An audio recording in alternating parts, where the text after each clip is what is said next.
Market में हुई है 8,500 करोड़ रुपए की तगड़ी बाइंग। और ये लगातार 3 दिनों की बाइंग हो चुकी है।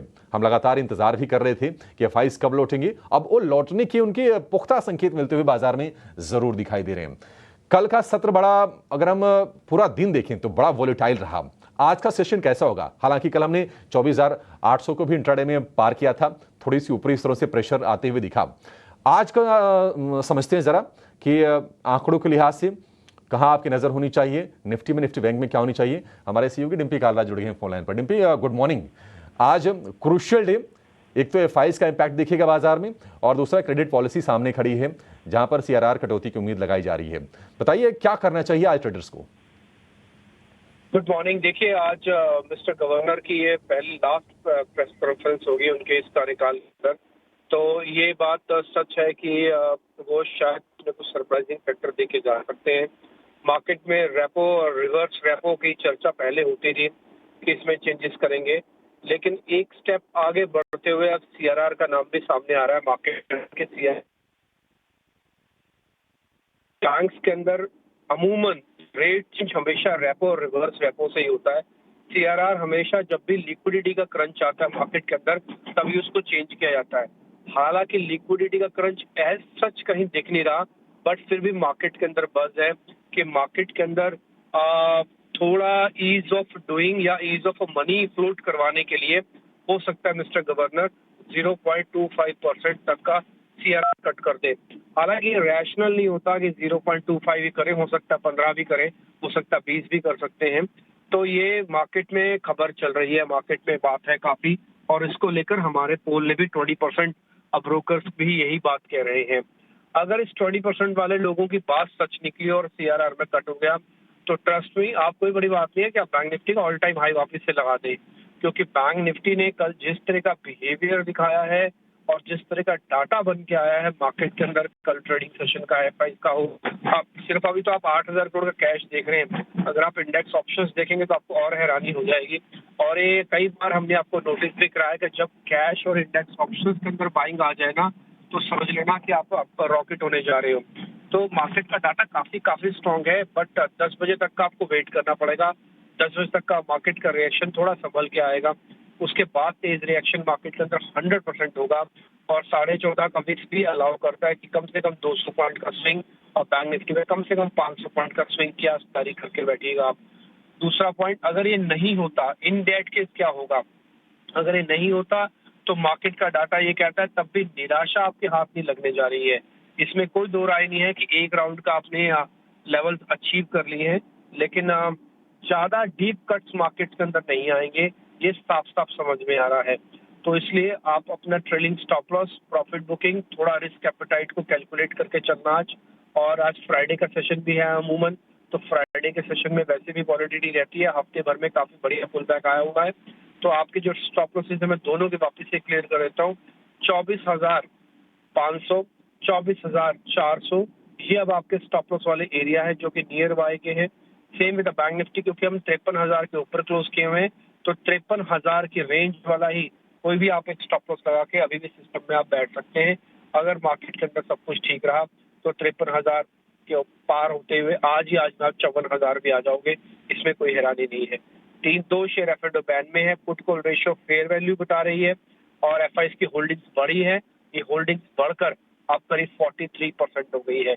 हमने इस महीने की जो शुरुआत की थी वो 20-22% से ही की थी, और अब हम ऑलमोस्ट डबल हो चुके हैं।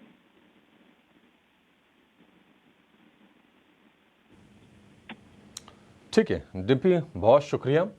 तो हो सकता है कि अगर काफ़ी अगर पॉजिटिव क्यूज अगर निकल के आ गया आरबीआई गवर्नर की तरफ से, तो बैंक निफ्टी आज आपको शायद ऑल टाइम हाई फिर से दिखा दे, और बहुत ज़्यादा दूर नहीं है। देखिए कितने बड़े बड़े मूव्स निफ्टी बैंक में आए हैं हाल फिलहाल। अब बहुत मुश्किल 800-850 अंकों की दूरी रह गई है नए शिखर से निफ्टी बैंक की। 54,467 ये ऑल टाइम हाई है। कल 53,600 के ऊपर बाजार ने क्लोजिंग दी है।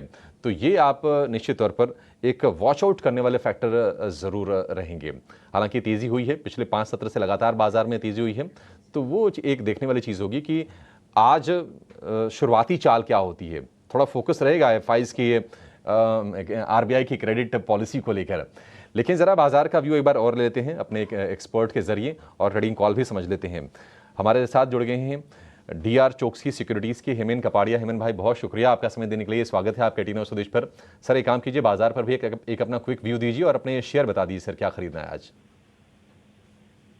Very good morning, thank you for having me.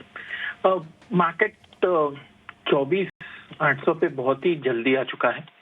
यहाँ पे थोड़ा ही कंसोलिडेशन की जरूरत है। बहुत ही महत्वपूर्ण रेजिस्टेंस था जो बहुत फास्ट आ चुका है। स्टॉक्स पैसे से रहना चाहिए क्योंकि यहाँ पे 24,800 जब तक पार नहीं करेगा निफ्टी, तब तक हल्का सा कंसोलिडेशन या टाइम बीइंग रुक सकता है। ये निफ्टी का व्यू। और अगर इंडिविजुअल स्टॉक्स की बात करें तो पहला कॉल है आरती इंडस्ट्रीज पे, बाय कॉल रहेगा, इंट्राडे बाय कॉल 449 के आसपास की एंट्री जो क्लोजिंग के आसपास है, और 444 का स्टॉप लॉस और 459 का टारगेट। इंट्राडे सब कुछ बाय में आ चुका है। स्टॉक बड़ी गिरावट के बाद कंसोलिडेशन करके रिकवरी देने के मूड में है। दूसरा स्टॉक जहां पे बाय कॉल रहेगा वो है बीपीसीएल। आउटलुक ऑलमोस्ट सिमिलर है, अपवर्ड की रिवर्सल का पैटर्न दिया है कल। डेली चार्ट पे एमएसीडी, आरएसआई सब मैकेनिकल इंडिकेटर्स क्रॉसओवर बाय में आ चुके हैं। स्टॉक ये भी रिकवरी देने के मूड में है। हालांकि कॉल इंट्राडे है लेकिन पोजिशनल भी ले सकते हैं। और 297 की एंट्री, 294 का स्टॉप लॉस और 303 का टारगेट। Risk reward ratio 1:2।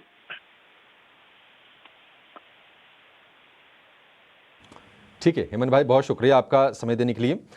तो दो शेयर आरती इंडस्ट्रीज, ये केमिकल वाले बास्केट से हो गया। टारगेट होगा 459 रुपये का, स्टॉप लॉस 444,444। और दूसरे शेयर की बात करें तो बीपीसीएल में आपके लिए खरीदारी के मौके बनेंगे।